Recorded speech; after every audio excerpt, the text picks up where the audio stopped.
श्री जगन्नाथ महाप्रभु के भक्त श्री सदन कसाई। सदन कसाई जो थे वो मांस बेचते थे, यही उनका काम था। एक बार ऐसे तराजू में तोलते थे मांस को, तो भार की जगह शालिग्राम जी को रखते थे, लेकिन कीर्तन उनको बड़ा प्रिय था। कीर्तन करते हुए मांस बेचते थे, बताओ, ऐसा उनका स्वरूप। एक बार एक महात्मा वहां से निकल रहे थे, तो महात्मा ने जैसे ही देखा, वो तो देखते ही पहचान गए। मुंह पे कपड़ा रख करके जा रहे थे, तो देखा कि ये तो शालिग्राम जी हैं। तुरंत, अरे तुम क्या कर रहे हो, बहुत बड़ा पाप है, ये तो साक्षात शालिग्राम जी हैं। उसने कहा, महाराज मुझसे गलती होगी, मुझे तो पहचान है नहीं। बोले, लाओ इनको मुझको दो। शालिग्राम जी ले लिए महाराज, जाकर के शुद्ध नदियों के जल से स्नान कराया, पंचामृत स्नान कराया, इत्र लगाया, चंदन लगा करके चांदी के सिंहासन पर बैठा के माला पधरा दी। ठाकुर जी का कीर्तन, बढ़िया खीर बना के भोग लगाई, और खूब रोए महात्मा। बोले कि नाथ, आप भी कहाँ के कसाई के यहाँ बैठे थे, अब आप विराजो, प्रेम से रतन सिंहासन पर विराजो। ठाकुर जी विराज गए। रात्रि को महात्मा के स्वप्न में आए, और स्वप्न में आकर के बोले सुनो, सुबह होते ही हमको ले जाओ और हमको वो सदन कसाई के पास छोड़ के आओ। महात्मा बोले, वहां प्रभु मांस बेचता है, वो आपको तोलता है, तोलने के लिए भार बना करके रखता है, आप उसके यहाँ क्या करेंगे? ठाकुर जी कह रहे हैं, हम जितना कह रहे हैं उतना करो बस। बोले, नाथ ये तो वेद विरुद्ध हो जाएगा, ये तो शास्त्र विरुद्ध हो जाएगा, मैं आपको कैसे वहां छोड़ के आ सकता हूं? आपको वहां क्या सुख मिल रहा है? वो शुद्ध नहीं, पवित्र नहीं, उसका स्थान अच्छा नहीं, मांस विक्रय करने वाला व्यक्ति, महापापी व्यक्ति, वहां क्यों जाना है आपको? ठाकुर जी बोले, कहीं पर हमको स्नान करने में सुख मिलता है, कहीं हमको सिंहासन पर बैठने में सुख मिलता है, कहीं भोजन करने में सुख मिलता है, कहीं माला पहनने में सुख मिलता है। सदन कसाई के हमको लुढ़कने में सुख मिलता है। उसके तराजू में जब वो तराजू से तोलता है तो हम इधर उधर लोटपोट होते हैं, हमको उसमें बहुत आनंद आता है। हमको छोड़ के आओ उसके पास ही। और मांस विक्रय करता है, चलो जो भी है, लेकिन जब उसके यहाँ तोला जाता है और वो तोलते समय हम लुढ़कते हैं तो वो कीर्तन गाता है, वो मुझे बहुत अच्छा लगता है, मुझे उसके पास छोड़ के आओ। सदन कसाई के पास महात्मा वापस आ गए, और आकर के शालिग्राम जी देने। सदन कसाई बोलो, नाथ यहाँ क्यों ले आए इनको दोबारा, यहाँ तो मांस बिकता हूं मैं, बहुत गंदा स्थान है ये। बोले, धरो इनको अपने पास ही। ठाकुर जी रात में स्वप्न में आकर के कह के गए कि उनको तुम्हारे संग ही रहना है। हाथ पांव कांपने लगे, नेत्रों से अश्रुधार गिरने लगे सदन कसाई के। मन में विचार करते हुए कहता है कि मैं इतना पापी, इतना गंदा इंसान, और ये ठाकुर जी मुझसे मिलने के लिए मेरे पास चले आए। मैं इनके लिए इतना भी नहीं कर सकता कि ये दूषित काम ना करूं। ज्यादा से ज्यादा क्या होगा, भोजन ही तो नहीं मिलेगा मुझे, धन ही तो नहीं कमाऊंगा, लेकिन इससे बड़ा और धन क्या चाहिए कि ठाकुर जी मेरे से मिलने के लिए व्याकुल हो रहे हैं। उसी समय सदन कसाई ने अपनी दुकान बेच दी, सब काम बंद कर दिए, और बस अपने ठाकुर जी के लिए जीवन जीने लगा। आप मुझसे मिलने के लिए तड़प रहे थे नाथ, अब मैं तड़पूंगा आपसे मिलने के लिए, मैं आऊंगा आपसे मिलने। और निकल पड़े सदन कसाई जगन्नाथपुरी की ओर। पूछा लोगों से, कहाँ है पुरी? लोगों ने दिशा बता दी। बोले, वहीं विराज रहे हैं जगत के नाथ, वहीं विराज रहे हैं साक्षात नंदन नंदन। एक सदन कसाई निकल पड़ा जगन्नाथपुरी की यात्रा पर। बस बार बार उसके मन में एक ही भावना आती है, आप मेरे से मिलने के लिए तड़पे थे, आप मेरे पास रहने के लिए तड़पे थे, मैं आऊंगा आपसे मिलने के लिए। और निकल पड़ा। कीर्तन की टोलियां जा रही हैं, वैष्णव जन नाचते गाते हुए जा रहे हैं। जैसे जैसे वैष्णवों की टोलियां और कीर्तन की टोलियां निकलती हुई देखे सदन कसाई, उसका मन हो कि मैं भी चला जाऊं। तो जो लोग पहचानते थे वो लोग कह देते थे, अरे कसाई है ये। तो सब लोग उसको कहते, भाई तुम हमसे दूर चलो, हमारी टोली में चलोगे, हमारे संग बैठ के खाओगे पियोगे, हम सब अपवित्र हो जाएंगे। जिस मार्ग पर सब लोग चल रहे हैं, सदन कसाई उस मार्ग से उतर करके चल रहे हैं। कहीं मैं इस मार्ग पर चलूंगा, मेरे चलने से मार्ग अपवित्र हो जाएगा। और स्मरण कर रहे हैं महाप्रभु श्री जगन्नाथ जी का। सदन कसाई चलते जा रहे हैं, एक मार्ग से उतर करके चल रहे हैं, निष्ठुर मार्ग पर चल रहे हैं। चलते चलते चलते एक नगर में पहुंचे। रात्रि का समय हो गया, शाम का समय हो गया। तो एक भवन बना था, घर बना था, उसी के बाहर ही सदन कसाई बैठ गए। सदन कसाई का रूप बहुत सुंदर था।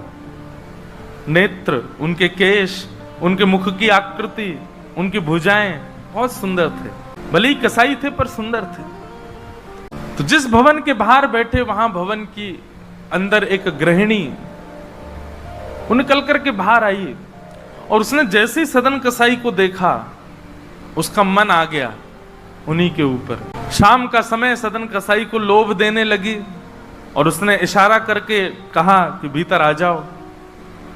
तो सदन कसाई ने उसकी ओर देखा और उनके मन में तो बस जगन्नाथ जी बैठे हैं, कोई ऐसा भाव तो दूषित था नहीं। उन्होंने इशारा कर दिया, कुछ इशारा किया और उस इशारे को उस कन्या ने, उस महिला ने ऐसा समझा कि मानो ये कहना चाह रहे हैं कि तुम भीतर जाके पहले अपने पति का वध करो, तब मैं रहूंगा तुम्हारे साथ। विषय हावी हो गया उस माता के, भीतर जाके उसने अपने पति का वध कर दिया, मार दिया। और बाहर आकर के सदन कसाई से कहा, अब तो चलो, मैंने अपने पति को मार दिया, चलो मैं और तुम ब्याह कर लेते हैं। सदन कसाई बोला, देवी ये तेने कहा किया, मैंने तो नहीं कहा था कि तुम मारो। बोले, हो तुम झूठ बोलते हो, तुमने ही तो कहा था कि उसका वध कर दो तब रहूंगा। अब तुम्हारे पास एक ही रास्ता, या तो मेरे साथ रहो, नहीं तो मैं सबको बता दूंगी कि तुमने मेरे पति को मरवाया है। पर जिनके हृदय में श्री ठाकुर जी विराजमान है, उनको अन्य किसी के लोभ की इच्छा नहीं होती। उन्होंने कहा, ज्यादा से ज्यादा मार दोगी मुझको और क्या, बदनामी होगी, सब होगा, लेकिन मैं अपनी स्थिति से नहीं हट सकता। और उन्होंने अस्वीकार किया। और हुआ वही, उसने हल्ला मचा करके सबको इकट्ठा कर दिया, मेरे पति को इसने मरवा दिया और ये आदि आदि सब कर दिया। सदन कसाई को बंदी बना करके राजा के सामने प्रकट कर दिया और बंदी बना करके कहा कि आप स्वीकार करते हैं कि आपने ये अपराध किया है इनके पति को मारने का। सदन कसाई कुछ नहीं बोला। बोले, क्योंकि पक्ष तो पूरा उन्हीं की तरफ जाने वाला, मैं कितना भी मना करूं, मैं सफाई क्या दूंगा, मैं कैसे प्रस्तुत करूंगा, मैं विवाद कैसे करूंगा। वैष्णव का स्वरूप होता विवाद में नहीं पड़ता। वो चुपचाप खड़े रहे, बस मुस्कुराते रहे। बोले, अब सत्य तो ठाकुर जी जानते हैं, मैं अब आपको कैसे बताऊं कि मैंने नहीं किया। मैं कहूं कि मैंने नहीं किया तो मेरे पास कोई प्रमाण नहीं है ना देने का कि मैंने नहीं किया।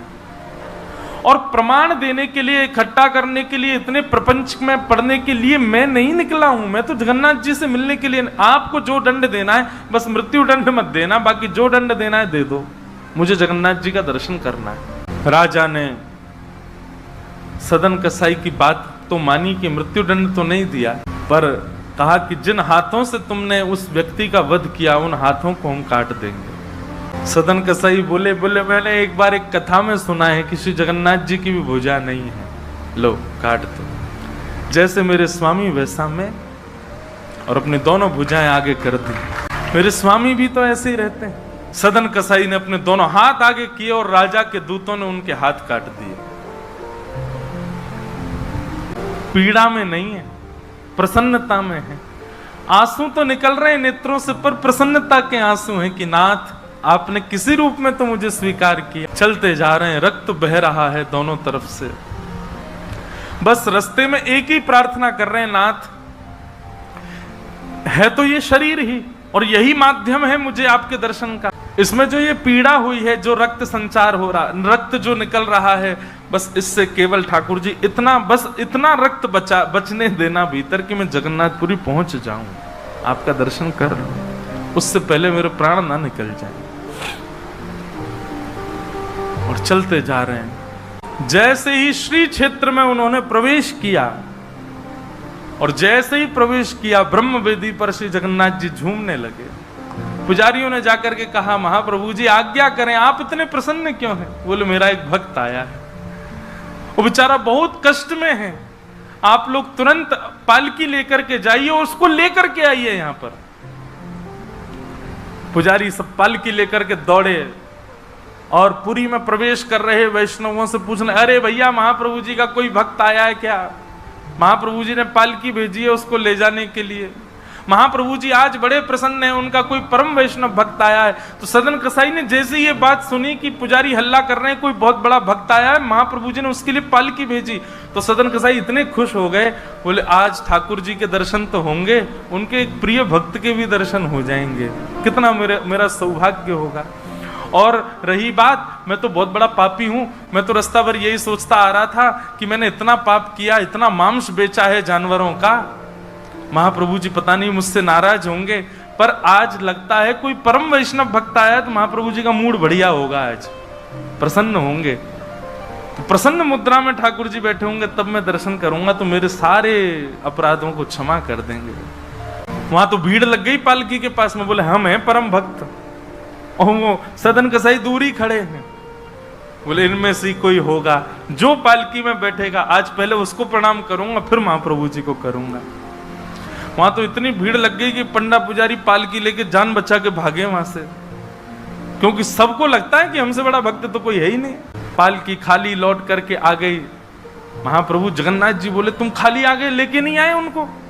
बोले भगवान आपके एक दो भक्त तो है नहीं, वहां तो हजारों भक्त, एक पालकी उसमें कितनों को बैठा किया, सब चढ़ने लगे। बोले हम है भक्त, हम है भक्त। आप कोई संकेत बताओ, आपके भक्त का कोई लक्षण। श्री जगन्नाथ प्रभु के नेत्रों सजल हो गए। बोले मेरी तरह उसके भी हाथ नहीं है जो आया है, वही है मेरा भक्त, उसको लेके आ। पुजारी पालकी लेकर के दोबारा गए। पुजारियों ने जाकर के जब उनकी स्थिति को देखा, कोई अपने नेत्रों के आंसुओं को रोक नहीं पाया। बार बार महाप्रभु जगन्नाथ जी को प्रणाम करें, कितने दयालु हैं नाथ, कितने कृपालु हैं आप। सदन कसाई को जाकर के पुजारियों ने उठाया, बोले चलो महाप्रभु जी ने तुम्हारे लिए पालकी। सदन कसाई बोले आपको कोई गलत सूचना मिल गई, मैं नहीं हूं वो भक्त जो इसमें। बोले नहीं तुम ही हो, ठाकुर जी ने आज्ञा करके भेजा। सदन कसाई बोले अगर मैं पालकी में बैठा तो मेरे अभी प्राण निकल जाएंगे, आप सबसे प्रार्थना है मेरी, मैं महाप्रभु जी की आज्ञा स्वीकार करता हूं, मैं आपके संग चल दूंगा, लेकिन पालकी में नहीं बैठ सकता। चलने लगे। बस इसी बात से प्रसन्न है कि महाप्रभु जी ने मुझे स्वीकार तो किया। और जैसे ही सिंह द्वार पर पहुंचे और दंडवत करते ही जैसे ही श्री पतित पावन भगवान, सिंह द्वार पर ही श्री पतित पावन भगवान है, बाहर ही उनका दर्शन हो जाता है। उनको देखा, देखते ही बोले ये पतित पावन भगवान है, श्री जगन्नाथ जी के ही समरूप हैं, पहले इनका दर्शन करते हैं फिर जगन्नाथ जी का दर्शन होता है। जैसे ही दंडवत किया, अभी तक तो उनको ग्लानि नहीं थी कि मेरे हाथ नहीं है, पर अब दंडवत करते समय उनको तनिक एक ग्लानि सी हुई, काश मेरे हाथ होते तो मैं भी ऐसे दंडवत करता, दोनों भुजाएं आगे कर लेता।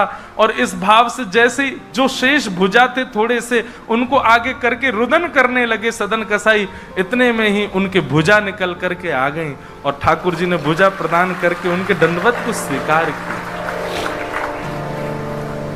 श्री जगन्नाथ महाप्रभु की। ऐसे महाबाहो, ऐसे हमारे महाप्रभु श्री जगन्नाथ